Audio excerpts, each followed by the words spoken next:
ನಾನು ಮೈಸೂರು ಉಸ್ತುವಾರಿ ಆದಮೇಲೆ ಮೂಡ ಇರ್ಬೋದು, ಬೇರೆ ಬೇರೆ ಇರ್ಬೋದು, ಯಾವುದೇ ವಿಧವಾದ ಒಂದೇ ಒಂದು ಸಣ್ಣ ಕೆಲಸಕ್ಕೂ ಕೂಡ ಬೇರೆ ಇದಕ್ಕೂ ಕೂಡ ನಾನು ಯಾವುದೂ ಕೂಡ ಕೈ ಹಾಕಲಿಲ್ಲ. ಮೂಡಾದಲ್ಲಿ ಏನೇನು ನಿವೇಶನಗಳಿರ್ಬೋದು, ಮತ್ತೊಂದು ಇದು ಬರ್ತಾ ಇದೆ. ನನ್ನ ಹೆಸರಾಗಲಿ, ನನ್ನ ಬೇನಾಮಿ ಹೆಸರಾಗಲಿ ಕೂಡ ಯಾವುದೇ ಒಂದೇ ಒಂದು ಸೈಟ್ಗೂ ಕೂಡ ನಾನು ರೆಕಮೆಂಡ್ ಕೂಡ ಮಾಡಿಲ್ಲ. ನನ್ನ ಹೆಸರನ್ನ ಯಾಕೆ ಎಳಿತಾ ಇದ್ದಾರೆ ಅಂತಕ್ಕಂಥದ್ದು ನನಗೂ ಕೂಡ ಮಾಹಿತಿ ಇಲ್ಲ. ಒಂದೇ ಒಂದು ನನ್ನ ಹೆಸರಾಗಲಿ, ನನ್ನ ಬೇನಾಮಿ ಹೆಸರಾಗಲಿ ಯಾರಾದರೂ ಅದನ್ನು ಖಚಿತಪಡಿಸಿದ್ರೆ ಇವತ್ತೇ ಶಾಸಕ ಸ್ಥಾನಕ್ಕೆ ರಾಜೀನಾಮೆ ಕೊಟ್ಟು ಹೊರಡ್ತೀನಿ. ಮೈಸೂರಲ್ಲಿ ಇದ್ದಂಥ ಅವಧಿಯಲ್ಲಿ ಒಂದೇ ಒಂದು ಕೆಟ್ಟ ಹೆಸರನ್ನು ಕೂಡ ನಾನು ತೆಗೆದುಕೊಂಡಿಲ್ಲ. ಈ ಥರ ಅವ್ಯವಹಾರ ನನ್ನ ಗಮನಕ್ಕೆ ಬಂದ ಮೇಲೆ ಸಂಬಂಧಪಟ್ಟಂಥ ಮೂಡ ಪ್ರಾಧಿಕಾರದ ಆಯುಕ್ತರನ್ನು ಚೇಂಜ್ ಮಾಡ್ತಕ್ಕಂಥದ್ದಕ್ಕೆ ಸರ್ಕಾರದ ಮಟ್ಟದಲ್ಲಿ ಪ್ರೆಷರ್ ಕೂಡ ಮಾಡಿದೆ. ಆದರೆ ಕೆಲವು ಜಾತಿ ರಾಜಕಾರಣದಿಂದ ಅವನ್ನ ಉಳಿಸ್ತಕ್ಕಂಥ, ಅವನ್ನ ಕೋರ್ಟ್ ಮುಖಾಂತರ ಉಳಿಸ್ತಕ್ಕಂಥ ಕೆಲಸವನ್ನು ಕೂಡ ಮಾಡಿದ್ರು. ಆದರೂ ನಾನು ಯಾರ್ಯಾರು ರೆಕಮೆಂಡ್ ಮಾಡಿದ್ರು ಅಂತ ಅವರೆಲ್ಲರಿಗೂ ಕೂಡ ನಾನು ಮೂಡಾದಲ್ಲಿ ಆಗ್ತಕ್ಕಂಥ ಅನ್ಯಾಯನ, ಅಕ್ರಮದ ಬಗ್ಗೆ ತಾವೆಲ್ಲ ಕೂಡ ಜಾತಿ ನೋಡಬೇಡಿ, ಆ ಅಧಿಕಾರಿನ ಎತ್ತಂಗಡಿ ಮಾಡಬೇಕು ಅಂತಕ್ಕಂಥದ್ದು. ಆದರೂ ಕೂಡ ನನ್ನ ಪ್ರಯತ್ನ ಅವಾಗ ಆಗಲಿಲ್ಲ. ಅದು ಪ್ರಯುಕ್ತ ಬೇಕಾದಷ್ಟು ಇಲ್ಲಿಗಲ್ಗೆ ಕೂಡ ಆಗ ಮಾಡಿದ್ದಾರೆ. ನಾನು ಸರ್ಕಾರದ ಮಟ್ಟಕ್ಕೂ ಕೂಡ ಗಮನಕ್ಕೆ ತಂದರೂ ಕೂಡ ಅದು ಆಗಲಿಲ್ಲ. ಅದೇನೇ ಆಗಲಿ, ತನಿಖೆ ಮಾಡ್ತಿದ್ದಾರೆ, ಸತ್ಯಾಂಶ ಹೊರಬರ್ತದೆ. ಬಟ್ ನನ್ನ ಹೆಸರನ್ನ ಆಗಲಿ ಯಾವತ್ತೂ ಕೂಡ ಮೂಡಾಗೆ ಇಂಥ 50-50 ಸೈಟ್ ಕೊಡಿ ಅಂತಕ್ಕಂಥದ್ದಾಗಲಿ, ಇಂಥವ್ರಿಗೆ ಸಹಾಯ ಮಾಡಿ ಅಂತಕ್ಕಂಥದ್ದಾಗಲಿ ಯಾವತ್ತೂ ಕೂಡ ನಾನು ಮೂಡ ಆಯುಕ್ತರಿಗಾಗಲಿ, ಮೂಡ ಅಧ್ಯಕ್ಷರಿಗಾಗಲಿ, ಮೂಡ ಇನ್ಚಾರ್ಜ್ ಮಂತ್ರಿಗಳಿಗಾಗಲಿ ಯಾವತ್ತೂ ಕೂಡ ನಾನು ಮಾಡಲಿಲ್ಲ. ಮೈಸೂರಲ್ಲಿ ಇದ್ದಷ್ಟು ದಿವಸ ಕೆಟ್ಟ ಹೆಸರು ತೆಗೆದುಕೊಳ್ತಕ್ಕಂಥ ಯಾವೊಂದು ಸಣ್ಣ ಕಾರ್ಯನೂ ಕೂಡ ಕಾನೂನು ಬಾಹಿರವಾಗಿ ನಾನು ಮಾಡಲಿಲ್ಲ.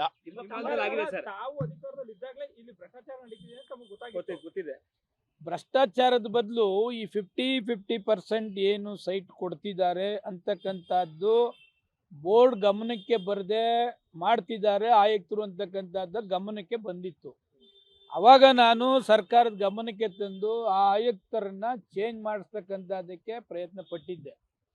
ಚೇಂಜ್ ಮಾಡಿಸಿದ್ರೂ ಕೂಡ ಕೆಲವರು ಜಾತಿ ರಾಜಕಾರಣದಲ್ಲಿ ಇಟ್ಕೊಂಡು ಅವ್ರನ್ನ ಕಂಟಿನ್ಯೂ ಮಾಡಿಸ್ತಕ್ಕಂಥದ್ದಕ್ಕೆ ಮಾಡಿದ್ರು. ಅವಾಗ ಕೋರ್ಟ್ಗೂ ಹೋದ್ರು. ಕೋರ್ಟಲ್ಲಿ ಅವಾಗ ಇನ್ನೂ ಅವ್ರದ್ದು ಟರ್ಮ್ ಮುಗಿದಿಲ್ಲ, ಅಲ್ಲಿ ಗಂಟೆ ಕಂಟಿನ್ಯೂ ಆಗಬೇಕು ಅಂತಕ್ಕಂಥದ್ದು ಕೂಡ ಮಾಡಿದ್ರು. ಆಗ ಕೋರ್ಟ್ ಆದೇಶವನ್ನು ನಾವು ಪಾಲನೆ ಮಾಡಬೇಕಾಯ್ತು. ಕೋರ್ಟ್ ಆದೇಶ ಮುಗಿಯ ತನಕ ಅವರು ಇಲ್ಲೇ ಕಂಟಿನ್ಯೂ ಆದರು. ಅವಾಗಲೇ ನನ್ನ ಗಮನಕ್ಕೆ ಬಂದು ಸರ್ಕಾರಕ್ಕೂ ಕೂಡ ನಾನು ಮಾಹಿತಿಯನ್ನು ಕೊಟ್ಟಿದ್ದೆ.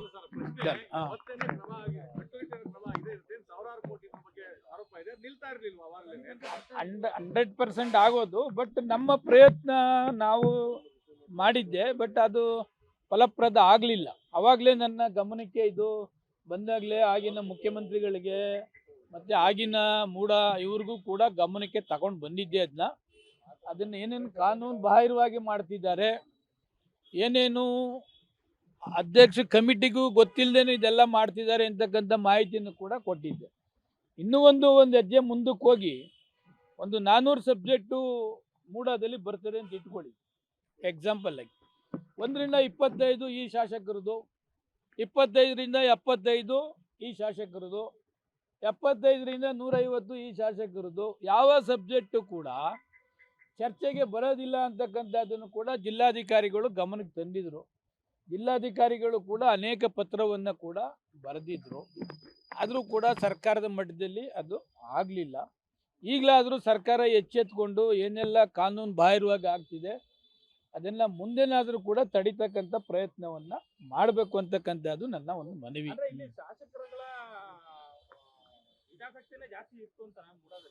100% ಅವ್ರದ್ದೇ ತಾನೇ. ಈಗ ಬೋರ್ಡ್ ಮೀಟಿಂಗ್ನಲ್ಲಿ ಯಾವುದೂ ಕೂಡ ಸಬ್ಜೆಕ್ಟು ಚರ್ಚೆ ಆಗದೇನೆ 1ರಿಂದ 25, 35 ಇವ್ರದ್ದು ಈ ಸಬ್ಜೆಕ್ಟು ಅಂತಂದರೆ ಮೂಡ ಇರ್ತಕ್ಕಂಥ ಉದ್ದೇಶ ಏನು? ಯಾರಿಗೆ ನಿವೇಶನ ಮಾರ್ಕೆಟ್ನಲ್ಲಿ ತೆಗೆದುಕೊಳ್ಳೋಕೆ ಆಗೋದಿಲ್ಲ ಅಂಥವ್ರಿಗೆ ಮೂಡಾದಲ್ಲಿ ನಿವೇಶನ ಕೊಡಬೇಕು ಅಂತಕ್ಕಂಥದ್ದು ಉದ್ದೇಶ. ಆ ಉದ್ದೇಶದ ಪ್ರಕಾರ ಆಗಲಿಲ್ಲ ಅಂತಕ್ಕಂಥದ್ದು ಕೂಡ ನನಗೂ ಕೂಡ ಮಾಹಿತಿ ಇತ್ತು. ಆ ಮಾಹಿತಿಯನ್ನು ಸರಿಪಡಿಸ್ತಕ್ಕಂಥದ್ದಕ್ಕೆ ನನ್ನ ಕೈಲಿ ಬರ್ತಾ ಇರ್ತಕ್ಕಂಥದ್ದು ತಮ್ಮ ಅವಧಿಯಲ್ಲಿ ಇಷ್ಟೆಲ್ಲ ಆದ್ರೂ ಕೂಡ ಏನು ಆಗಿಲ್ವಲ್ಲ ಅನ್ನೋ ಕಾರಣಕ್ಕೆ ಈ ಸಂದರ್ಭದಲ್ಲಿ ತಮ್ಮ ಹೆಸರು ಕೂಡ ತಳಕಾಗ್ತದೆ. ತಮಗೆ ಜವಾಬ್ದಾರಿ ಹೊರುವಂತದಿಲ್ವಾ ಅಂತ ಈ ಪ್ರಕರಣ. ಅಲ್ಲ ಜವಾಬ್ದಾರಿ ಇರ್ತಾರೆ, ಜವಾಬ್ದಾರಿ ಇಲ್ಲ ಅಂತ ಹೇಳಲ್ಲ. ಆದರೆ ನಾನು ಮೂಡಾದಲ್ಲಿ ಒಂದೇ ಒಂದು ನಿವೇಶನ ಆಗಲಿ, ಒಂದು ಬೇನಾಮಿ ಆಗಲಿ ಯಾವತ್ತೂ ಕೂಡ ನಾನು ಮೂಡಾಗೆ ಕೇಳ್ತಕ್ಕಂಥದ್ದಲ್ಲಿ ರೆಕಮೆಂಡ್ ಮಾಡ್ತಕ್ಕಂಥದ್ದಲ್ಲಿ ಯಾವತ್ತೂ ಕೂಡ ನಾನು ಮಾಡಲಿಲ್ಲ. ಒಂದೇ ಒಂದು ನಿದರ್ಶನ ಕೊಟ್ಟರು ಕೂಡ ಈ ಶಾಸಕ ಸ್ಥಾನಕ್ಕೆ ರಾಜೀನಾಮೆ ಕೊಟ್ಟು ಹೋಗ್ತೀನಿ ವಿನ ಮೈಸೂರಲ್ಲಿ ಇದ್ದಂಥ ಪೀರಿಯಡ್ನಲ್ಲಿ ಅವ್ಯವಹಾರಕ್ಕೆ ಆಸ್ಪದ ಕೊಡ್ತಕ್ಕಂಥ ಯಾವೊಂದು ನಿದರ್ಶನ ಕೂಡ ನಾನು ಮಾಡಲಿಲ್ಲ. ಈಗ ಜಿಲ್ಲಾ ಉಸ್ತುವಾರಿ ಸಚಿವರು ಒಂದು ಹೇಳಿದ್ರು, ಈ ಶಾಸಕರನ್ನು ಒಳಗೊಂಡ ಕಮಿಟಿಯನ್ನ ರದ್ದುಪಡಿಸಿ 3 ಜನರ ಸಮಿತಿ ಮಾಡಬೇಕು ಅಂತ ಹೇಳಿ ಅದನ್ನ ಸ್ವಾಗತಿಸ್ತಾರೆ. ಯಾಕಂದ್ರೆ ಶಾಸಕರೇ ಆ ಕಮಿಟಿ ನಾನೇನು ಮಾಡಿದೆ ಮೂಡಾದಲ್ಲಿ ಬೆಂಗಳೂರು BDಯಲ್ಲಿ ಏನು ಮಾಡಿದ್ವು ನಾವು, ಬೆಂಗಳೂರಲ್ಲಿ 28 ಜನ MLAಗಳು, 10 ಜನ MLCಗಳಿರ್ತಾರೆ. ಅದಕ್ಕೆ 2 MLAಗಳನ್ನ BDA ಮೆಂಬರ್ ಮಾಡಬೇಕು ಅಂತ ಮಾಡಿದ್ರು, 2 ಕಾರ್ಪೊರೇಟರ್ಸ್ ಮಾಡಬೇಕು ಅಂತ ಮಾಡಿದ್ರು, 4 ಜನ MLA MLC ಇಲ್ಲದೆ ಇರ್ತಕ್ಕಂಥವ್ರನ್ನ ಕಾರ್ಯಕರ್ತರು ಮಾಡಬೇಕು ಅಂತಕ್ಕಂಥದ್ದು ಬೆಂಗಳೂರು ಡೆವಲಪ್ಮೆಂಟ್ ಅಥಾರಿಟಿಲಿ ಮಾಡಿದ್ರು. ಬಟ್ ಮೈಸೂರಲ್ಲಿ ಏನಾಗಿದೆ, ಇರೋ MLAಗಳೆಲ್ಲ ಜ್ಯೂರಿಡಕ್ಷನ್ ಮೈಸೂರು, ಬೆಂಗಳೂರು, ಚಾಮರಾಜನಗರ ಎಲ್ಲ. ಆಮೇಲೆ ಕೆಲವು MLCಗಳು ಮಂಡ್ಯದಲ್ಲಿ MLC ಆದ್ರೂ ಶ್ರೀರಂಗಪಟ್ಟಣಕ್ಕೆ ಬಂದು ಅಡ್ರೆಸ್ ಕೊಟ್ಟು ಅಲ್ಲೂ ಮೂಡ ಆಗ್ತಾರೆ. ಇದನ್ನ ಸಿಸ್ಟಮ್ನ ತೆಗೆದ್ರೆ ಅಟ್ಲೀಸ್ಟ್ ಮೂಡ ಒಂದು ಡೆವಲಪ್ಮೆಂಟ್ ಆಗ್ತದೆ. ಅದನ್ನು ಟ್ರೈ ಮಾಡಿದ್ವಿ ನಾವು, ಅದಾಗಲಿಲ್ಲ.